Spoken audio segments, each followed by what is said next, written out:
wabarakatuh. Selamat pagi, salam sejahtera bagi semua. Yang kami hormati Kepala SMP Negeri 1 Gedangan Bapak Ari Setiawan MPD. Yang kami hormati Ibu Evi Isyana Murti SP dan Bapak Abdul Mujib MPDI selaku narasumber hari ini. Dan yang kami hormati Ibu Bapak Guru SMP Negeri 1 Gedangan peserta diseminasi budaya positif. Alhamdulillah, puji syukur marilah kita panjatkan atas nikmat yang diberikan oleh Allah Subhanahu wa Ta'ala. Karenanya kita dapat berkumpul bersama dalam kegiatan hari ini dalam keadaan sehat walafiat. Kegiatan hari ini bertema diseminasi budaya positif dengan narasumber Ibu Evi Isyana Murti, Jumat 3 Februari tahun 2023 di Aula SMP Negeri 1 Gedangan. Dan narasumber Bapak Abdul Mujib MPDI, Jumat 3 Februari 2023 di Aula SMP Negeri 1 Gedangan. Pertama-tama, perkenankan saya untuk membacakan susunan acara hari ini. Susunan acaranya adalah sebagai berikut. Yang pertama adalah pembukaan, yang kedua adalah menyanyikan lagu Indonesia Raya, yang ketiga adalah sambutan dari Kepala SMP Negeri 1 Gedangan, yang keempat adalah materi diseminasi budaya positif, yang kelima adalah refleksi, yang keenam adalah doa, dan yang terakhir adalah penutup. Untuk mengawali kegiatan hari ini, marilah kita mengucap basmalah bersama. Bismillahirrahmanirrahim. Selanjutnya adalah menyanyikan lagu Indonesia Raya yang akan dipandu oleh Ibu Putri Setiawati SPD. Kepada Ibu Putri Setiawati SPD dipersilakan. Hadirin dimohon untuk berdiri.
Hadirin dipersilakan untuk duduk kembali. Ibu Bapak yang kami hormati, selanjutnya adalah sambutan dari Kepala SMP Negeri 1 Gedangan yang akan disampaikan oleh Bapak Ari Setiawan MPD. Kepada Bapak Ari Setiawan MPD dipersilakan.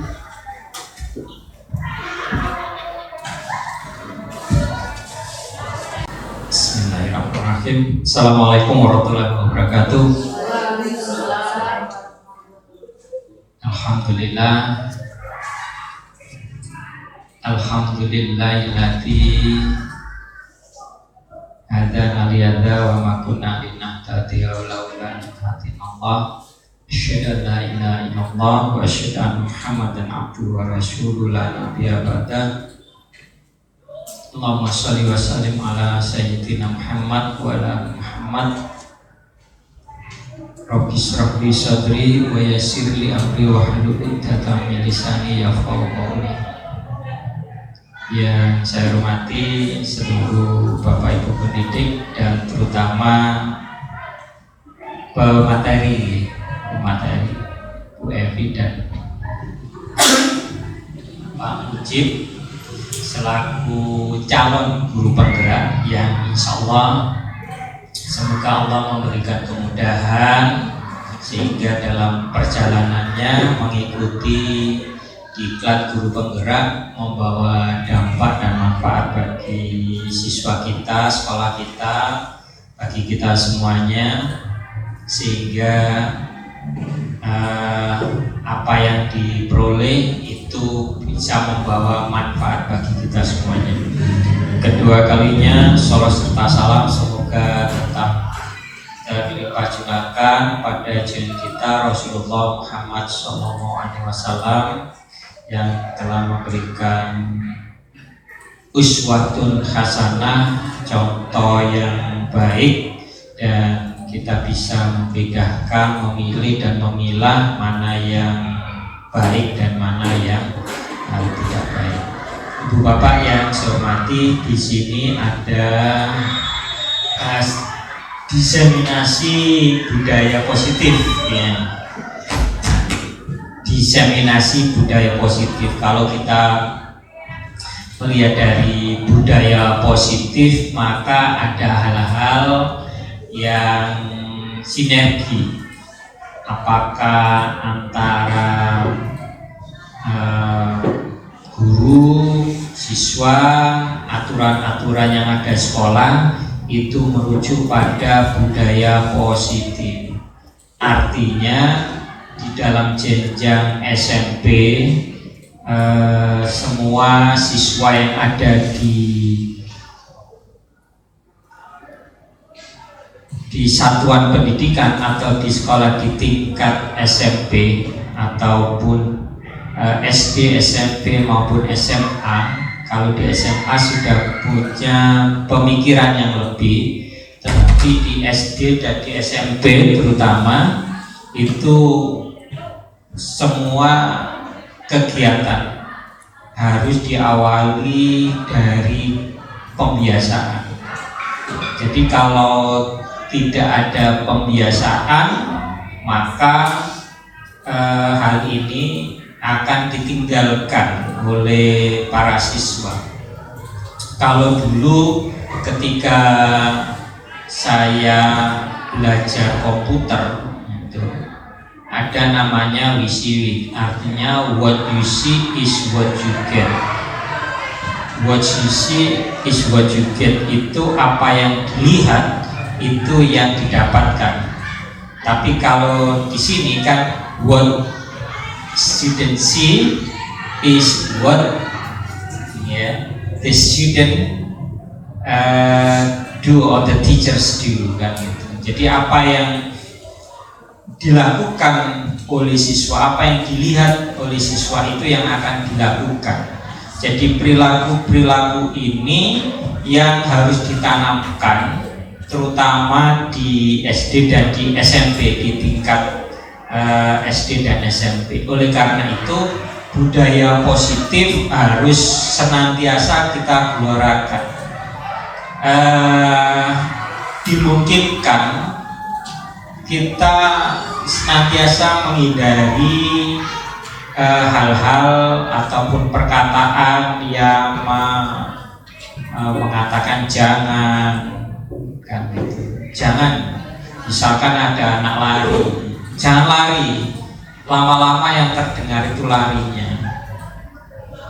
Jangan bicara saja, jangan ngobrol gitu. Nanti ketika ada kata jangan, tapi akhirannya itu kita malah membuat anak itu terus terngiang di kata-kata terakhir itu terbawa, jangan nakal, jangan malas. Jadi hal ini akan membuat otak belakang gitu ya, otak belakang siswa itu akan di long term memorinya itu akan terngiang, oh iya nakal berarti wis nakal.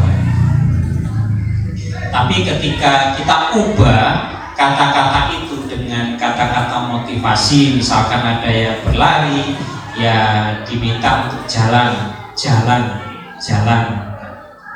Atau di masjid jangan bicara saja atau jangan ngobrol saja, tapi kita ubah dengan diam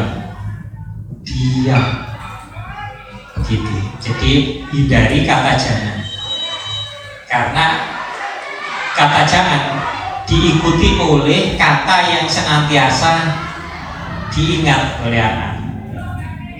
Kalau kita senantiasa, oh kamu jangan nakal kok, jangan males, nah itu nanti ketika ada stagnan gitu ya, siswa ini sudah mencoba tapi udah nggak bisa, yang diingat itu nakal, jangan nakal, ya wis ngono berarti aku nakal, aku males kan. Nah itu dihindari, salah satu dari budaya positif. Ada lagi sinergi antara aturan-aturan yang ada di sekolah dengan pembiasaan-pembiasaan. Nah inilah yang insya Allah budaya positif ini akan menjadikan konsep membentuk karakter siswa. Jadi karakter itu terbentuk manakala ada pembiasaan itu akan menjadi satu kebiasaan, habit, dan akan menjadikan karakter. Kalau semua siswa mempunyai karakter disiplin positif, maka itu akan menjadi budaya seperti itu. Mungkin itu saja yang bisa saya sampaikan. Semoga saja presentasi atau diseminasi ini akan membawa manfaat bagi kita dan kita bisa kita tularkan gitu ya. Mungkin itu saja yang bisa saya sampaikan, kurang lebih mohon maaf. Akhirul kalam. Assalamualaikum warahmatullahi wabarakatuh. Bapak Ibu yang kami hormati, berikutnya marilah kita dengarkan materi mengenai budaya positif yang akan disampaikan oleh pemateri kita hari ini, yaitu Bapak Abdul Mujib MPDI. Kepada Bapak Abdul Mujib MPDI dipersilahkan.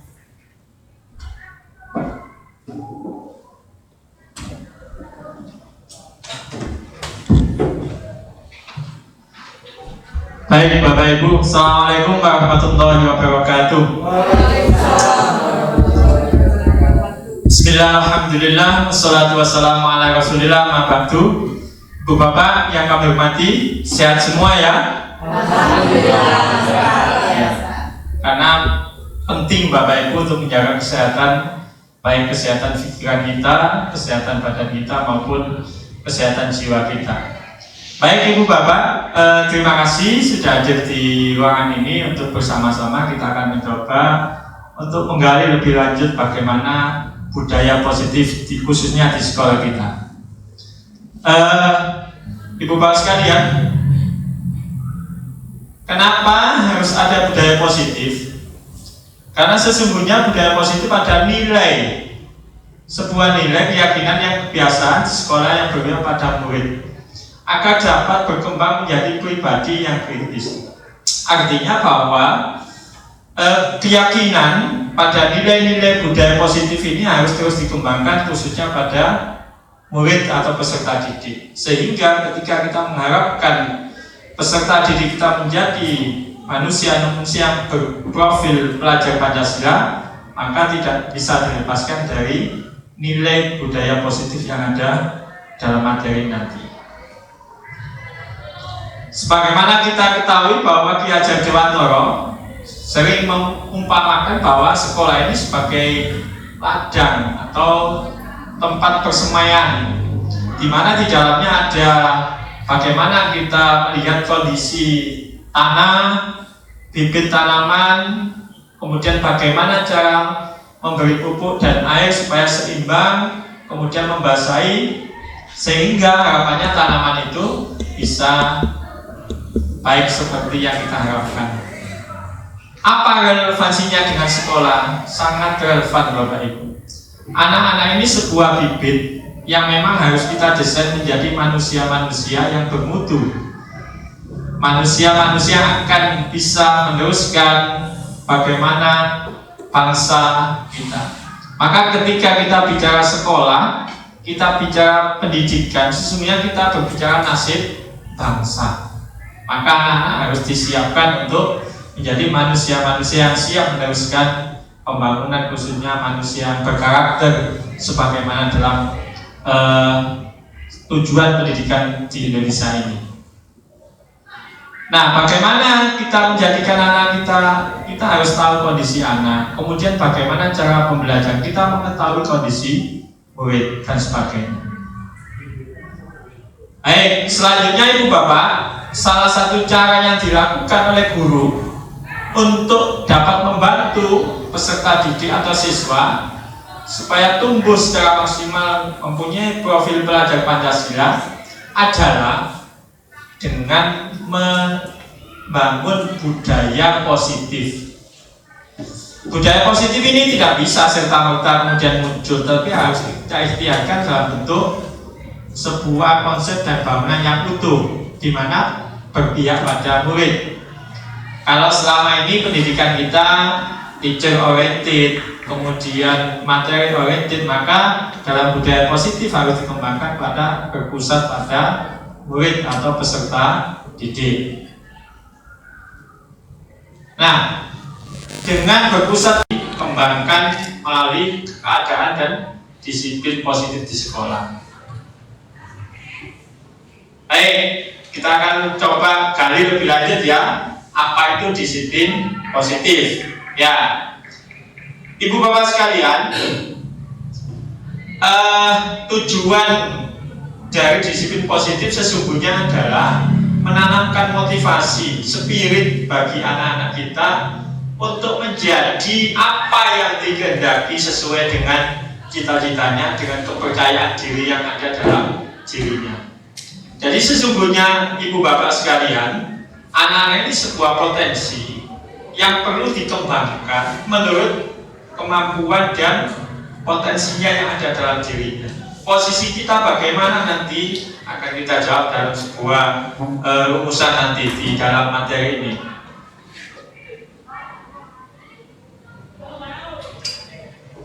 Nah,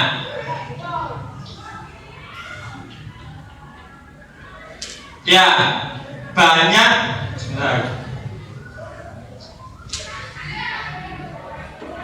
Oke, kita lanjut. Makna disiplin. Kenapa kita berangkat dari sebuah kedisiplinan? Disiplin ini adalah menggali potensi menuju sebuah tujuan yang diharapkan. Artinya ketika anak-anak mempunyai cita-cita dan harapan dan tujuan, maka kata kuncinya pertama adalah bagaimana mendisiplinkan dirinya, mendisiplinkan tujuannya, mendisiplinkan apa yang akan diraihnya dalam sebuah budaya dan kebiasaan sekolah yang disebut dengan budaya positif. Nah, banyak orang Bapak Ibu sekalian yang memaknai bahwa disiplin ada sesuatu yang dilakukan oleh orang lain untuk mendapatkan kepatuhan. Dengan ada disiplin sehingga menjadi patuh. Tetapi sesungguhnya untuk mewujudkan murid yang merdeka, yang berdisiplin, maka yang dibangun adalah potensi dari dalam dirinya maupun dari luar. Apa artinya? Potensi anak dari luar ini secara kodrati mempunyai nilai-nilai yang harus dikembangkan. Maka dalam konsep agama sesungguhnya anak-anak ini dilahirkan dalam potensi yang luar biasa, dalam keadaan suci, dalam keadaan punya kekuatan yang bisa diimplementasikan dalam kehidupan di dunia. Nah, tinggal bagaimana kita, orang tua, guru, melihat potensi itu dengan baik, sehingga anak-anak berproses dalam kehidupan yang menjadi manusia yang sesuai dengan yang dicita-citakan. Ada kenyamanan, ada kesehatan, ada keselamatan dalam hidupnya. Adapun definisi kata merdeka, sebagaimana dalam konsep pendidikan kita hari ini, Bapak Ibu sekalian, bahasa dari bahasa merdeka itu jarwannya noramung lepasing panggih angin uga pat kuwasa aman diri berangga. Artinya apa? Merdeka itu artinya tidak hanya lepas dari perintah, tetapi cangkap membuat memerintah dirinya sendiri. Dengan kata lain, ibu bapak sekalian, siswa yang merdeka itu siswa yang sudah selesai dengan dirinya sendiri. Kalau siswa itu belum selesai dengan dirinya sendiri, maka dia tidak akan memerdekakan dirinya. Contoh, dia dihinggapi oleh perasaan takut, oleh perasaan cemas, oleh perasaan kekhawatiran. Ini belum selesai. Bagaimana kita memberikan satu potensi yang ada dalam dirinya untuk berkembang kalau dirinya saja belum siap? Baik, untuk mengembangkan pendidikan, karakter salah satu yang dikembangkan adalah budaya positif. Banyak budaya positif yang dikembangkan di sekolah kita, ibu bapak sekalian. Cuma terus harus diperkuat, dikembangkan ya. Yang biasanya dijalankan dalam waktu yang lama. Jika kebiasaan positif ini sudah membudaya, maka nilai karakter diharapkan kepada peserta didik kita. Salah satu bentuk budaya positif yang ada di sekolah kita adalah menerapkan disiplin positif. Disiplin dalam mengikuti pelajaran, disiplin waktu, disiplin mengembangkan diri, disiplin dalam beribadah dan lain sebagainya. Ya, nanti akan kita bahas. Apakah disiplin positif itu tanpa ancaman atau hukuman bisa diterapkan di bawah sekalian? Misalnya, kita menerapkan disiplin waktu, masuk tepat waktu. Apakah harus diikuti dengan sebuah ancaman atau hukuman supaya bisa berjalan dengan efektif? Ya, ya, ya. Nanti akan kita bahas apa bedanya sebuah keyakinan dan sebuah peraturan. Kalau peraturan ada konsekuensinya, ketika tidak dilakukan ada konsekuensi. Ya, jadi disiplin positif itu dibuat oleh kesepakatan antara guru dan siswa agar mereka terlibat dan bertanggung jawab dalam menjalankan disiplin tersebut. Maksudnya bahwa apapun istilahnya di sekolah kita, kalau hari tata krama, peraturan, itu bagian nilai-nilai dari kedisiplinan yang sesungguhnya harus dibuat berdasarkan kesepakatan bersama. Kenapa? Karena di dalamnya ada tanggung jawab yang harus dilakukan. Ya. Baik, selanjutnya ibu bapak. Nah, keyakinan kelas. Pertanyaan sederhananya begini. Kenapa harus keyakinan kelas? Kenapa kok tidak peraturan kelas saja untuk membuat kelas kita baik? Supaya kelas kita pembelajarannya efektif, supaya tertib. Kenapa kok tidak peraturan? Kenapa sebuah keyakinan? Ada yang bisa bantu Bapak Ibu? Oke, terima kasih. Monggo, Bu Ika. Terima kasih. Assalamualaikum warahmatullahi wabarakatuh. Salam. Menurut saya, kalau tadi kenapa kok tidak Tidak peraturan. bukan peraturan? Karena kalau peraturan itu kembali ke tata tertib, yang mana kalau peraturan pasti akan ada sanksi. Sedangkan kalau keyakinan kita menanamkan budaya positif atau normal bahwa ini adalah suatu keyakinan yang masing-masing harus punya tanggung jawab tanpa harus ada sanksi-sanksi. Demikian. Oke, kita beri aplaus untuk BK. Ya, kenapa harus keyakinan kelas? Keyakinan ibu bapak itu didorong dari dalam, ya. Artinya ada tanggung jawab. Contoh, kalau kita naik sepeda motor di jalan, maka ada peraturan harus memakai helm. Tujuannya apa ibu bapak? Supaya kita selamat. Contoh lagi misalnya, nah yang mungkin hari ini masih ada, kita dianjurkan memakai masker ketika keluar atau ketika berkomunikasi, apalagi pada waktu pandemi. Apa tujuannya?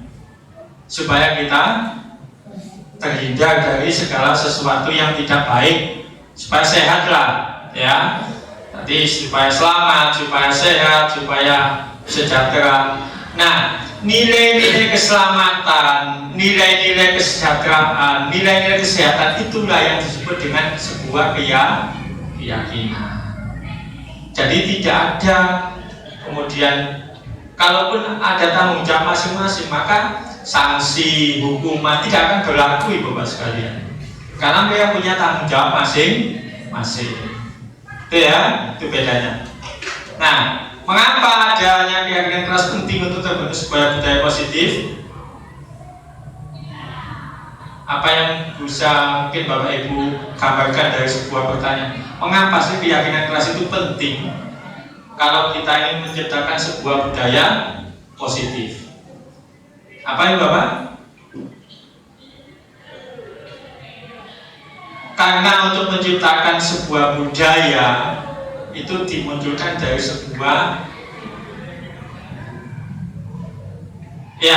dari dalam itu Bapak.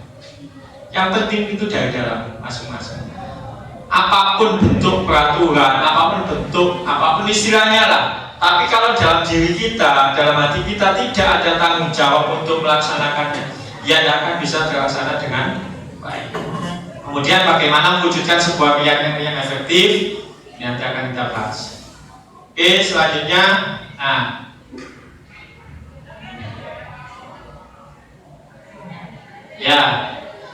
contoh dari sebuah keyakinan keras yang bisa dilaksanakan, membuat kesepakatan kelas. Contoh, misalnya disiplin waktu pembelajaran, menjaga kebersihan. Ini dari anak-anak yang ditaruhkan bersama-sama dalam sebuah kesepakatan, memudayakan bertanya, selalu bekerjasama, semangat belajar, saling tolong-menolong, misalnya saling menghargai dan menghormati, mengambil keputusan bersama. Ini salah satu contoh saja kesepakatan yang kita buat sebagai bentuk keyakinan kelas supaya kelas kita masing-masing menjadi lebih baik. Kenapa tidak peraturan saja? Sekali lagi tadi itu peraturan akan konsekuensinya kalau tidak melaksanakan, maka karena mereka tidak terlibat awalnya.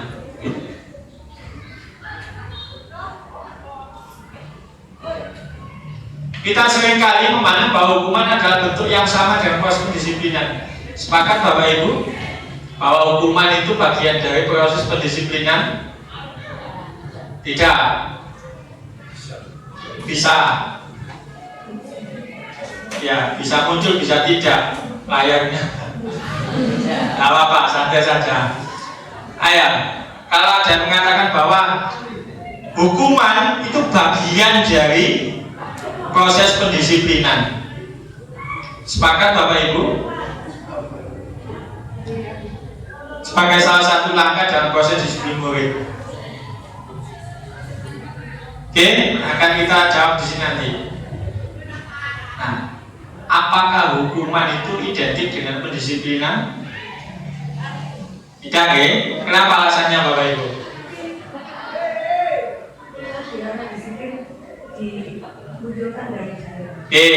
Proses pendisiplinan itu sebaiknya memang dimunculkan dari kesadaran diri, dari dalam, dari tanggung jawab, dari komitmen, ya, bukan dari atas kemudian dipaksakan untuk ditaati oleh semua yang terlibat di dalamnya. Disiplin dan hukuman memiliki arti yang berbeda dan memberi efek yang sangat berbeda dalam disiplin. Merujuk pada karakter mengajar atau melatih seseorang untuk mematuhi peraturan atau perilaku dalam jangka pendek dan jangka panjang. Artinya Bapak Ibu, peraturan itu ketika diikuti oleh sebuah hukuman itu hanya berlaku untuk jangka pendek. Ada istilah efek jerah. Tapi apakah bisa menjamin bahwa setelah itu kemudian ada timbul kesadaran? Belum tentu. Ya, kadang-kadang dihukum anak-anak tidak semakin sadar tapi semakin, ya, itulah ya. Hukuman yang dimaksudkan untuk mengendalikan perilaku di sini dimaksudkan untuk mengembangkan perilaku pada murid tersebut sebagai mengajarkan murid tentang kontrol kepercayaan diri kepada yang mampu belajar. Pertanyaannya sederhana, Bapak. Boleh nggak kita menghukum itu?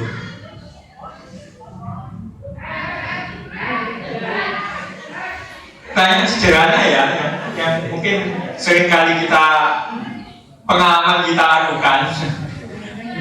Boleh nggak kita menghukum dalam konteks hari ini lah? Nggak boleh ya?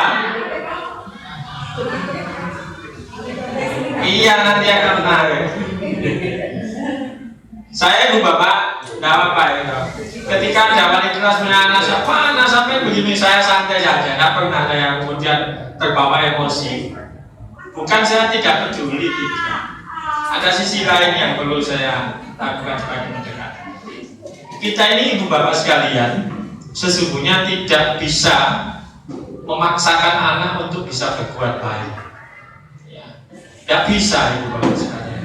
Yang kita lakukan adalah memberikan support spirit bagaimana anak ini mengembangkan potensinya. Kalau sudah berkembang potensinya, dia akan tahu ini baik, ini tidak.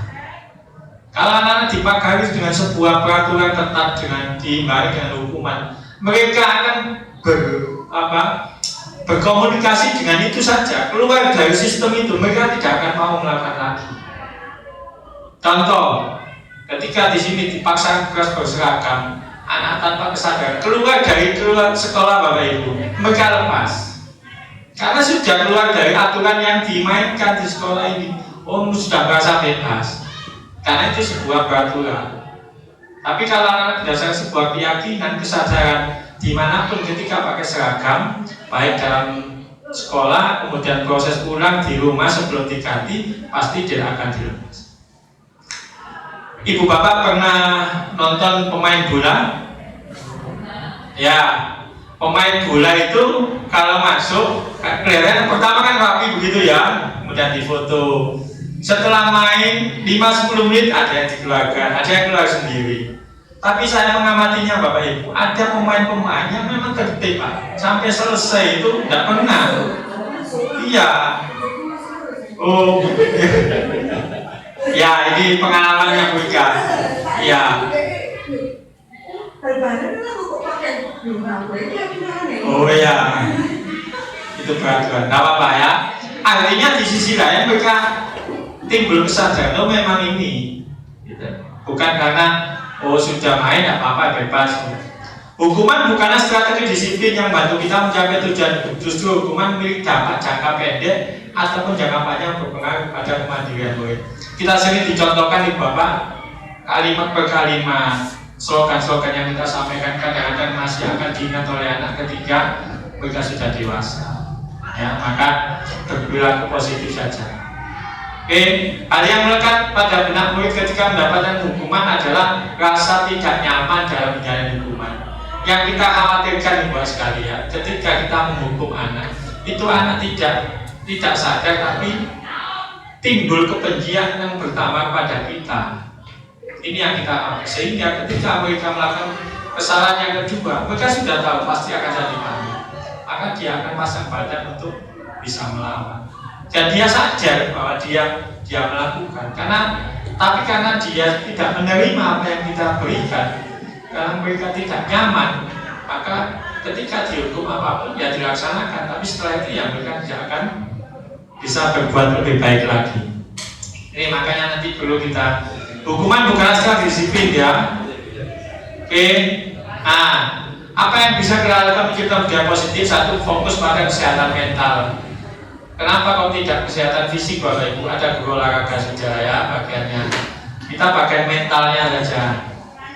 Menciptakan komunikasi yang efektif, menanamkan toleransi, menilai siswa secara objektif. Jadi dari segala aspek Ibu Bapak sekalian, tidak hanya akademik dan akademik, tapi kepribadian, kemudian nilai-nilai yang ada dalam dirinya. Mewujudkan kesetaraan di kelas, tidak ada diskriminasi. Ya, kemudian memotivasi siswa, menunjukkan apresiasi. Kita ini sering kadang-kadang apresiasi kalau ada sesuatu yang monumental. Kalau di luar kita, apalagi kondisi sedang penat begitu, untuk mengapresiasi siswa agak sulit ya. Baik. Selanjutnya nih, banyak banget. Nilai-nilai kebajikan universal. Apa sih nilai-nilai kebajikan itu? Ini sebuah ilustrasi, Pak. Monggo nanti saya dibantu. Anda mengetahui bahwa salah satu rekan guru Anda memberikan les privat kepada beberapa murid. Ya, dalam pelajaran tertentu. Ya. Murid-murid yang mengikuti les privat telah mendapat soal-soal yang akan dijadikan tes atau sumatif hari ini. Dan tentunya hasilnya sangat baik dibandingkan dengan murid lainnya. dari permasalahan tersebut buatlah pertimbangan yang menyangkut dua nilai kebajikan yang sama-sama dijunjung tinggi. Maksudnya apa? Ini Bapak Ibu. Di satu sisi kita semua panjenengan berhadapan dengan kebenaran. Kalau tidak benar, normal lah, normal. Berbuat yang benar artinya melaporkan bahwa sesuatu yang melanggar peraturan sekolah. Di sisi lain, rekan guru tersebut adalah bestie panjenengan. Ya, wah satu bangku, biasa makan bersama, kemudian pulang bersama, gantian. Di mana nilai kesetiaan Anda sebagai seorang teman akan diuji. Kondo agak. Bila dua nilai kebajikan saya bersinggungan, apa yang harus Anda lakukan? Saya bisa dibantu Bapak Ibu. Di sisi lain, maksudnya nolong Pak, privat ya. Oh, jadi ya apa jadi mosok yang di privati kok nilainya jelek, gak pantas lah. Di sisi lain itu tidak baik lah, karena tidak memotivasi bagian. Nah, di sisi lain yang menyampaikan itu teman atau teman kita. Gimana? Ada pendapat Bumi? Monggo. Ya, tapi paham ya masalahnya ya. Coba saya ulangi Bapak Ibu. Anda mengetahui bahwa salah satu rekan guru Anda memberikan les privat kepada beberapa murid pada pelajaran tertentu. Murid-murid yang mengikuti les privat tersebut dapat soal yang akan dijadikan soal sumatif, bahasanya begitulah. Nah, tentunya karena sudah dapat soal, apalagi jawabannya, nilainya sangat baik dibandingkan dengan yang lain. Nah, di sisi lain ada pertimbangan-pertimbangan nilai-nilai kebajikan di dalamnya. Nek panjenengan laporkan, ya itu betul karena supaya ada fair lah dalam ujian, nilainya biar objektif. Di sisi lain yang memberikan itu teman panjenengan, soulmate lah, mulai bareng, kadang gitu kono bakso, kadang gitu kono langsung beringat ya. Maka Bumi bagaimana? Terima kasih Pak Mujib. Ini pengalaman saya waktu di SMP 3 Warungke. Kebetulan ada dua materi ulangan tuh. Ulangan yang pertama, jawaban ulangan yang akan datang jam kedua itu sudah menyebar. Saya kepo, saya selidiki, terus kemudian akhirnya saya temukan si A, teman saya tadi yang menyebarkan. Betul, memang dia juga ngelesi. Saya kalau negur juga dia lebih senior saya. Saya melaporkan juga tidak mungkin itu karena juga sahabat saya sendiri. Tapi saya tetap memberi ini ke anak-anak. Ini kan belum tentu kebenarannya, nah kenapa kok sudah ini kan soalnya belum datang, belum tahu soalnya, kamu kok sudah menerima jawaban. Jadi saya yakinkan ke siswanya kalau ini kebenarannya belum pasti, jadi jangan disebar ke teman-teman yang lain gitu. Kemudian lain hari si bapak tadi saya pendekatan, maksudnya kurang baik lah kalau seperti itu. Mending anak-anak itu diberi bekal atau kisi-kisinya saja, jangan sampai di floor soal-soalnya gitu. Yang diambil oleh Bumi mengingatkan ya. Kemudian menguatkan siswa supaya tidak mudah percaya. Kadang kalau anak langsung percaya ini keyakinannya gitu. Seperti itu, makasih. Biasa tepuk tangan di kota. Ada yang lain? Cukup ya? Ya, kita punya tanggung jawab Bapak. Di sisi lain, ya silakan saja punya kegiatan les dan sebagainya. Tapi tujuannya kan untuk memotivasi pelajar atau siswa yang supaya bisa berprestasi. Nilai-nilai kebajikan adalah sifat positif manusia. Nah, nilai positif Bapak Ibu. Ya, kata kuncinya adalah sifat-sifat positif manusia. Itu ya, yang ingin dicapai tidak memandang suku, bahasa, agama maupun latar belakang. Jadi ketika siapapun datangnya dari manapun, agama apapun, ketika itu positif maka harus kita akui bahwa perbuatan yang positif. Itu ya nilai-nilainya. Dengan mengaitkan nilai-nilai kebajikan yang diakini oleh seseorang, maka motivasi dirinya akan terbangun sehingga menggerakkan motivasi. Ibu bapak, dulu pernah kita diajarkan oleh guru kita, tidak ada pelajaran yang sulit. Yang sulit adalah diri kita bagaimana menyiapkan diri untuk belajar. Tidak ada motivasi. Nah, tugas kita sesungguhnya paling penting adalah bagaimana memotivasi siswa untuk belajar apapun dan dimanapun. Pelajaran apapun tidak akan menjadi persoalan kalau motivasinya tinggi. Ya, sehingga nanti anak-anak tidak, kalau ada nilai itu tidak melihatnya bermapel, gitu. Sehingga ketika ada analisis yang mana begini, loh Pak, anak ini mapel ini bagus, saya mapel ini tidak. Mungkin itu potensi kayak belajar dan sebagainya. Tetapi kalau mau dikaji secara mendalam, Ibu Bapak, ketika anak punya spirit dan motivasi yang tinggi, minimal tidak ada yang nilai tidak baik, standar paling tidak lah. Karena semangatnya kuat untuk belajar. Pertanyaan paling tidak. Nah, nilai-nilai kebajikan yang dicapai oleh setiap murid desa adalah sebagaimana konsep kurikulum kita, yaitu profil pelajar Pancasila ada 5: beriman, berkepentingan global, mandiri, bernalar, kritis, gotong royong, dan kreatif. Lanjut. Nah, sekarang teori motivasi, hukuman dan penghargaan, kemudian restitusi. Nah, Ibu bapak sekalian, seorang guru saat hadir mengajar tepat waktu. Pertanyaannya, apa yang menjadi motivasi? Bapak Ibu lah, jangan saya. Bapak Ibu saja.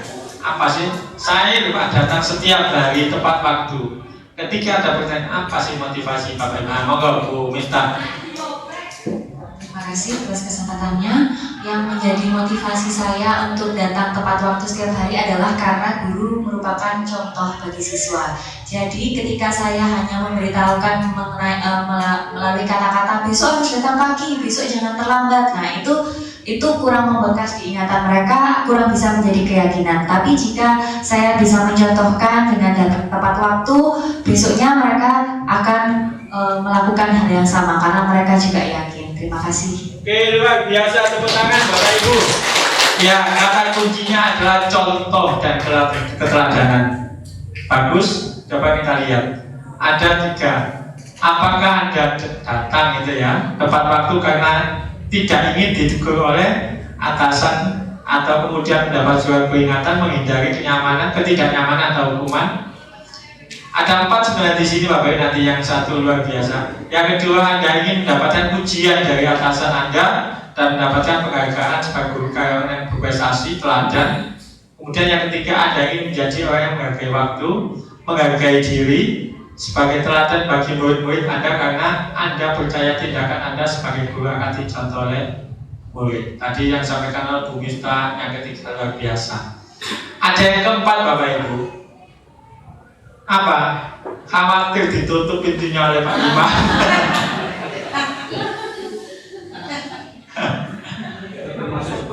Iya. Ya. Ya, Bapak Ibu. Mau itu nanti dirumuskan ya. Hai, Bapak Ibu sekalian, lanjut tinggal sedikit ya.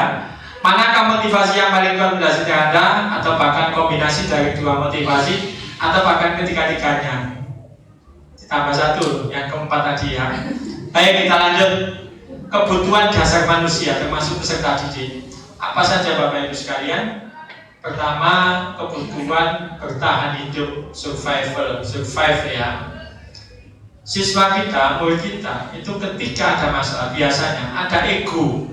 Ya, mungkin anak ini maunya biasa, tapi ketika disinggung perasaannya naik. Kemudian saya tidak mau diremehkan, saya tidak mau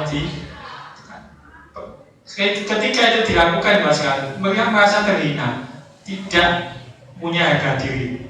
Yang kedua, cinta dan kasih sayang ya.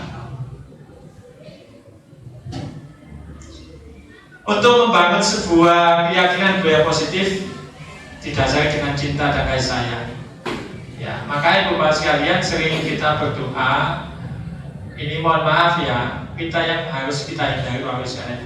Jangan pernah benci atau mangkel kepada murid. Ketika kita sudah benci sedikit saja, maka ilmu kita tidak akan bisa masuk. Yakinlah, karena ilmu itu masuknya dari hati ke hati, bukan dari pikiran ke pikiran. Kalanya pikiran ke pikiran itu namanya pengetahuan. Kalau ilmu adalah dari hati ke hati.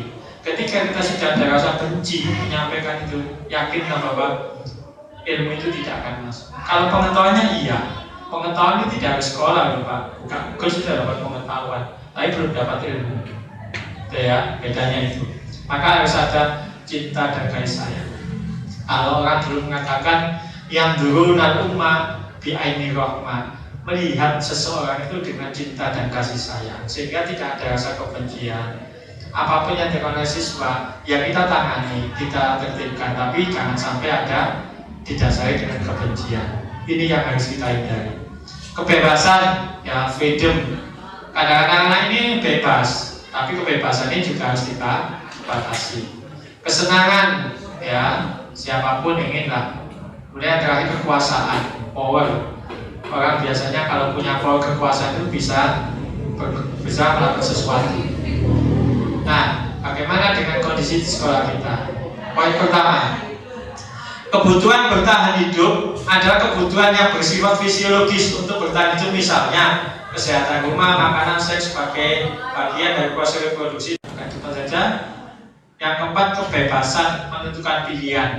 Walaupun anak-anak bebas, tapi kita punya keyakinan kelas tadi, kesepakatan yang harus kita hati bersama. Poin 5, kesenangan kebutuhan. Kesenangan adalah kebutuhan menjaga kesenangan bermain dan tertawa. Tetapi sekali lagi Bapak, semua kebutuhan dasar manusia ini kalau kita punya keyakinan tadi, maka mereka akan tahu batas-batasannya. Oh, saya boleh tertawa tapi ketika tidak waktunya pelajaran. Saya boleh bermain tetapi tidak mengganggu orang lain. Dia akan tumbuh di situ. Ya. 5 posisi kontrol ini yang terakhir Bapak sekalian. Posisi kita sebagai guru, orang tua, ada 5 posisi yang harus dilaksanakan ketika melakukan fungsi kontrol yang terhadap tanggung jawab dan anak-anak kita. Pertama, posisi sebagai penghukum. Nah, seorang penghukum bisa menggunakan hukuman fisik maupun verbal. Orang yang menjalani posisi penghukum senantiasa menganggap bahwa sekolah memerlukan sistem. Ini dalilnya. Harus ada hukuman supaya sistem anak-anak tidak sering kali kita mendengar, anak-anak ini kamu tidak begini, tidak bisa Pak, harus dihukum, harus di efek jerah macam-macam. Tujuannya apa? Menekan murid lebih dalam lagi. Guru yang mengambil posisi penghukum akan berkata, patuhi aturan saya, atau awas kamu selalu saja begitu.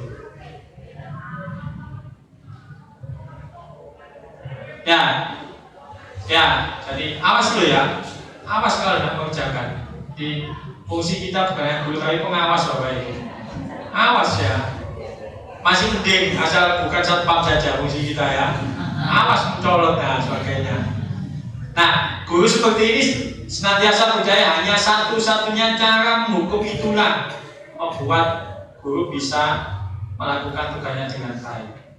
Saya yakin di bidang ini tidak ada lah, ya.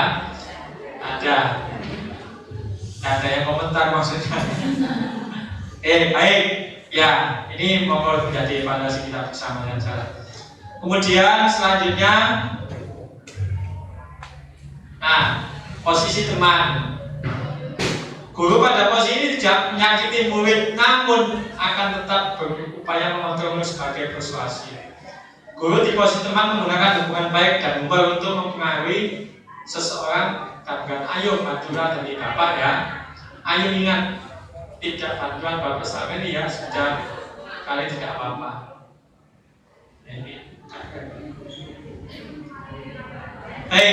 Nanti Ibu bantu bereskan.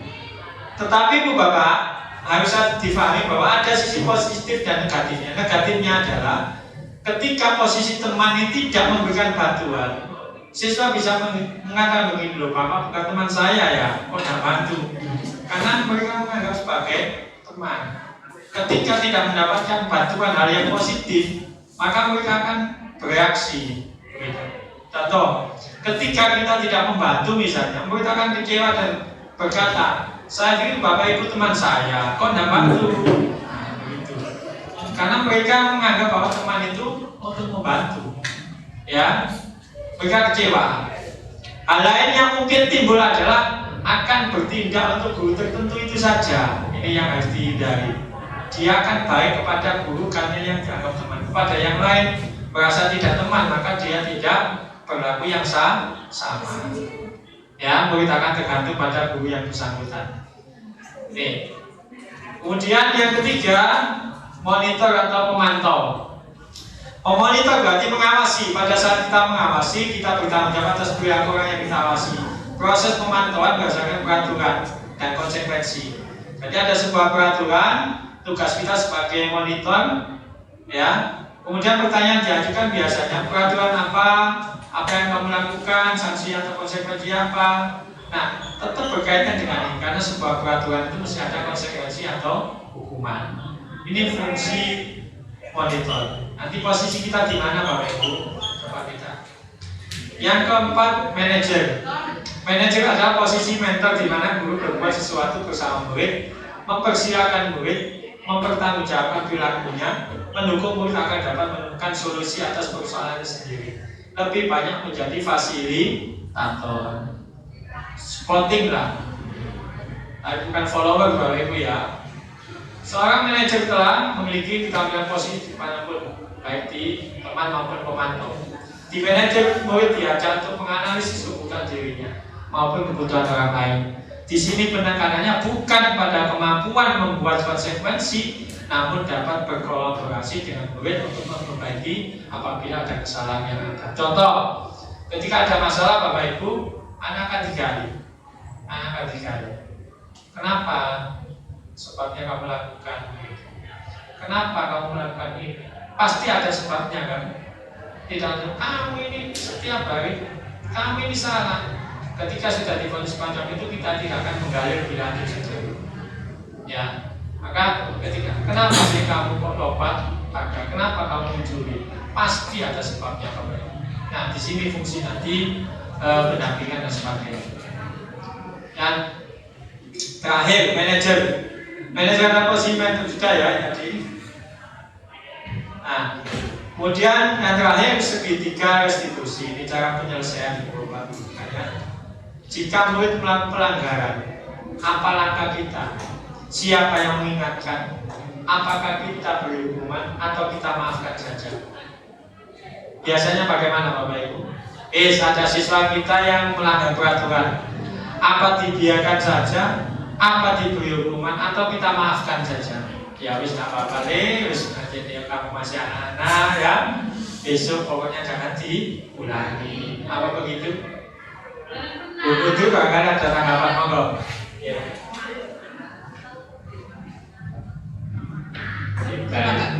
Terima kasih Pak atas waktunya.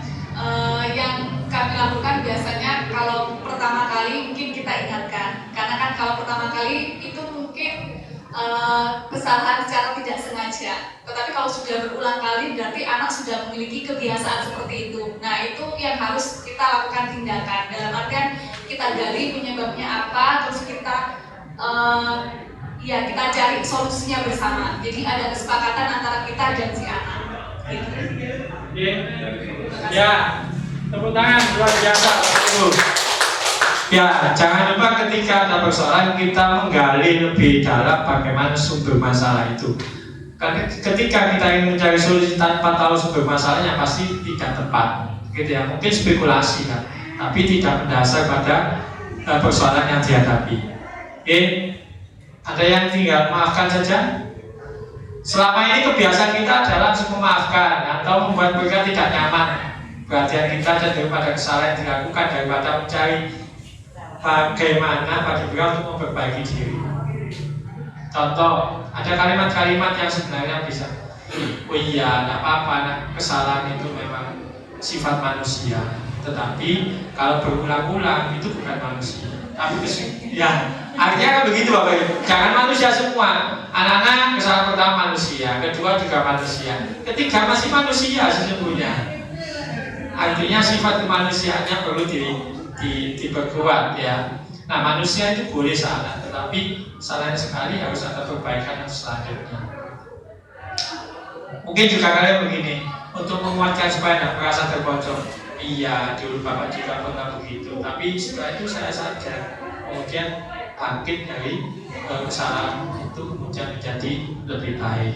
Mungkin itu akan memotivasi banyak kita. Ya, karena kita juga tidak pernah menjamin apakah kita tidak jauh lebih nakal daripada anak-anak hari ini kan begitu. Walaupun tingkat kenakalan kita berbeda. Setelah satu cara untuk memperbaiki diri agar terus di sini dapat dilakukan melalui segitiga restitusi. Apa Bapak Ibu segitiga restitusi? Ini. Segitiga restitusi adalah proses menciptakan, mengkondisikan peserta didik. Suasana anak ini kita netralisasi dulu ketika memberikan keputusan. Jangan sampai ketika dihukum anak kondisinya masih emosi. Ketika diberi konsekuensi, kalau kita konsekuensi bahasanya, ketika anak tidak siap, kondisinya tinggi, mesti akan melawan. Ya, pengkondisian lah, proses pengkondisian untuk memperbaiki kesalahan sehingga mereka bisa kembali pada kelompoknya dengan karakter yang lebih kuat. Ini pendapat Gason di LMP Santai itu. Jadi bagaimana kita menciptakan, menyiapkan anak mengkondisikan diri. Oke, nah 3 langkah. Pertama, menstabilkan identitas, distabilkan dulu emosi dan sebagainya. Kalau perlu dikasih makan, minum supaya nyaman dulu, baru dihukum ya. Validasi yang salah, tindakan yang salah. Apa yang dilakukan tadi salah, diperjelas tapi divalidasi ya. Jangan langsung divonis. Beda Bapak Ibu divalidasi dengan divonis. Divonis itu tanpa ada bukti yang kuat dulu, tapi kalau sudah divalidasi maka buktinya sudah kuat. Ya kita sering kan, saya kadang-kadang ini Pak, yang ngambil Pak, kadang jelas gitu. Katanya siapa? Kemarin ketika anak saya lewat ini mau wajib anaknya, panggil anaknya ternyata tidak. Kan saya perlu konfirmasi Bapak Ibu. Bukan kita bela anak, kita tetap ya mengikuti. Ya kita hormati guru, kita tidak ingin guru juga menjadi tidak dihormati oleh anak. Tapi validasi. Yang kedua, menanyakan keyakinannya.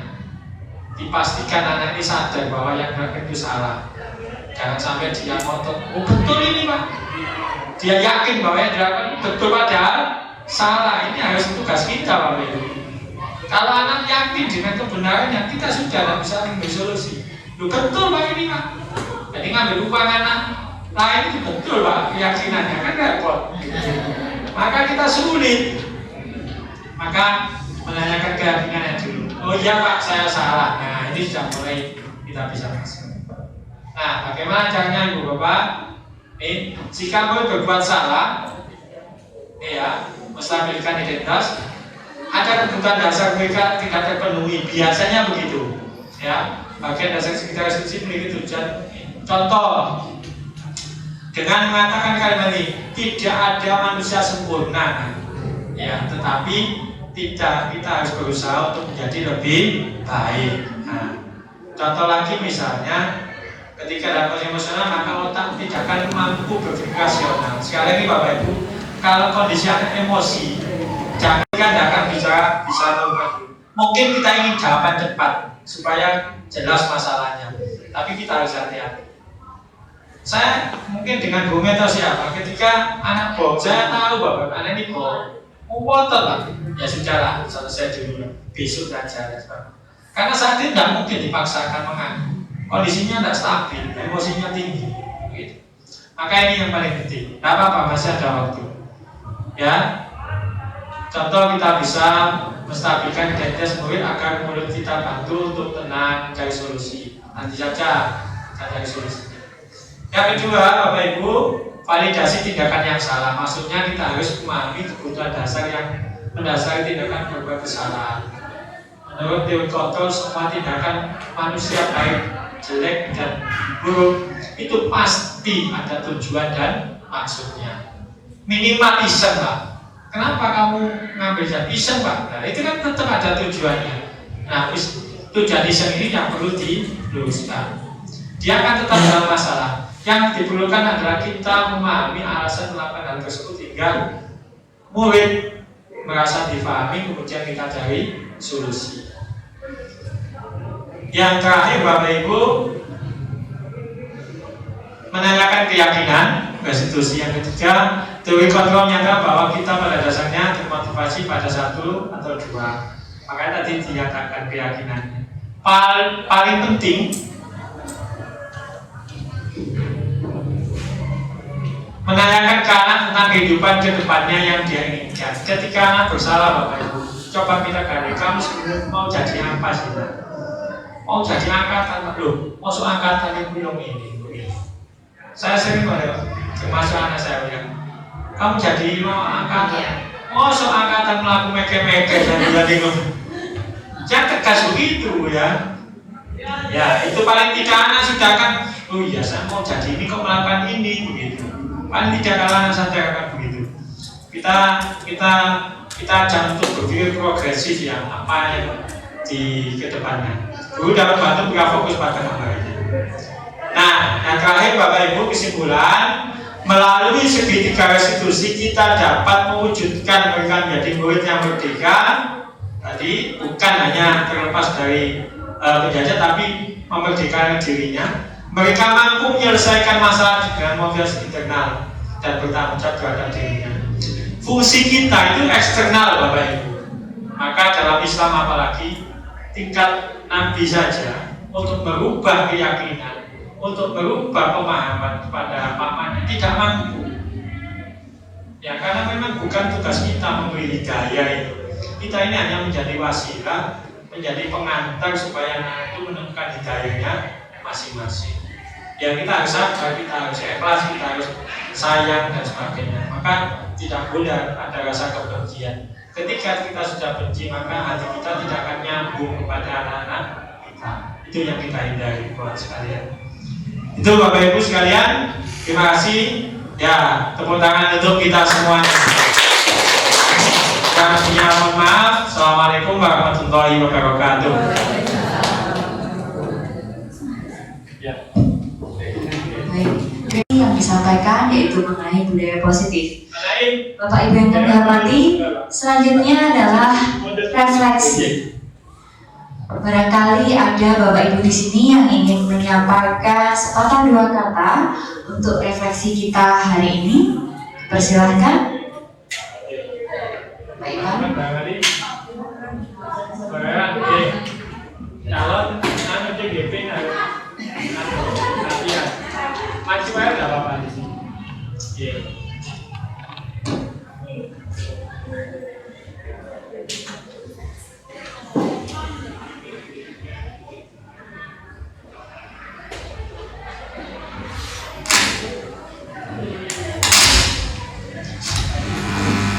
Terima kasih atas waktunya. Jadi dari materi yang disampaikan Mujib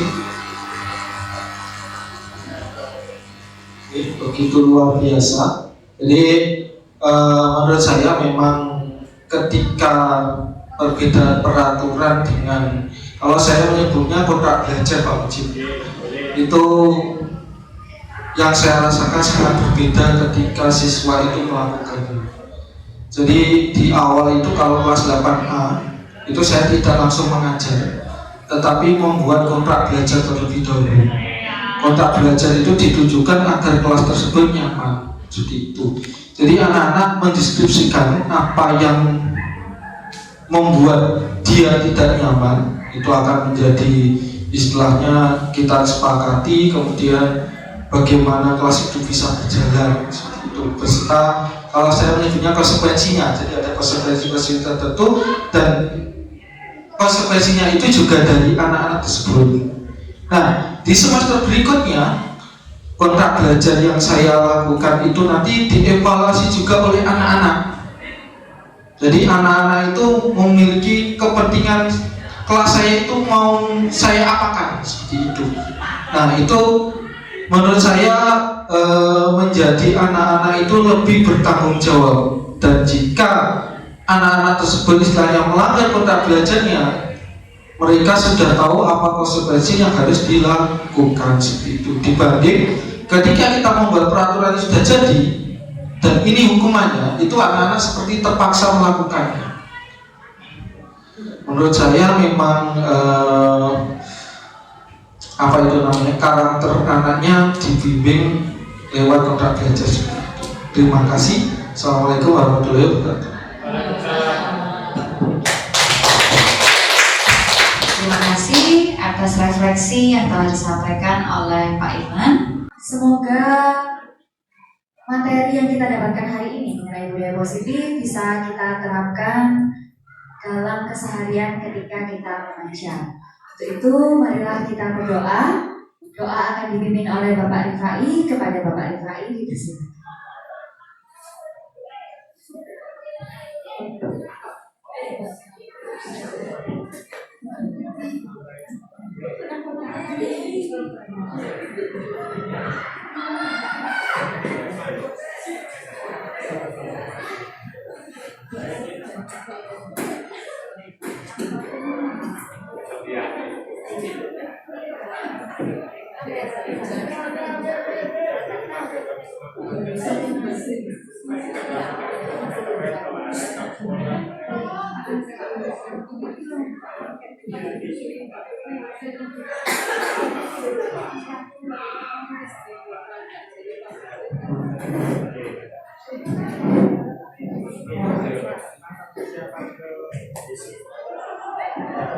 Terima kasih untuk pembawa acara.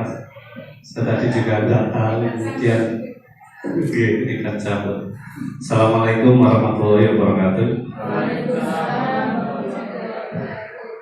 Jadi apa yang saya perhatikan, mohon maaf tadi saya terlambat. Saya lihat undangannya kemarin itu di Pak Mujib sekitar jam 9.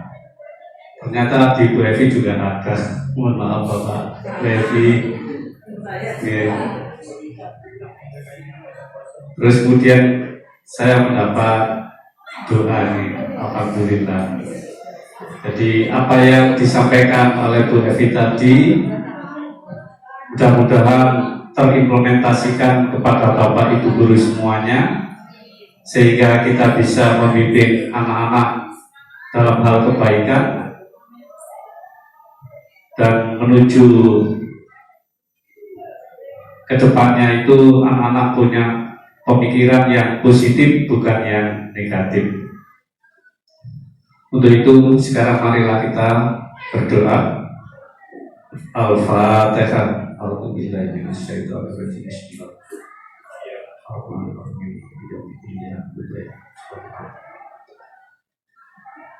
Bismillahirrahmanirrahim. Allahumma sholli ala sayyidina Muhammad wa ala ali sayyidina Muhammad walhamdulillahirabbil alamin. Allahumma inna nas'aluka salamatan fid din wa afiyatan fil jasad wa jatan bil ilmi wa barakatan fil rizqi wa nabatan qablal maut wa maghfiratan ba'dal maut. Allahumma amina fi sakaratil maut wa nazhata minan nar wal afwa idal hisab. Rabbana la tuzigh qulubana ba'da idh hadaitana wa hab lana min ladunka rahmah innaka antal wahhab.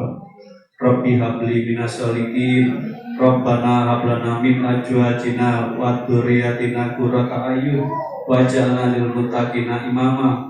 Rabbana atina fid dunya hasanah wa fil akhirati hasanah wa qina adzabannar walhamdulillahi rabbil alamin. Wassalamualaikum warahmatullahi wabarakatuh.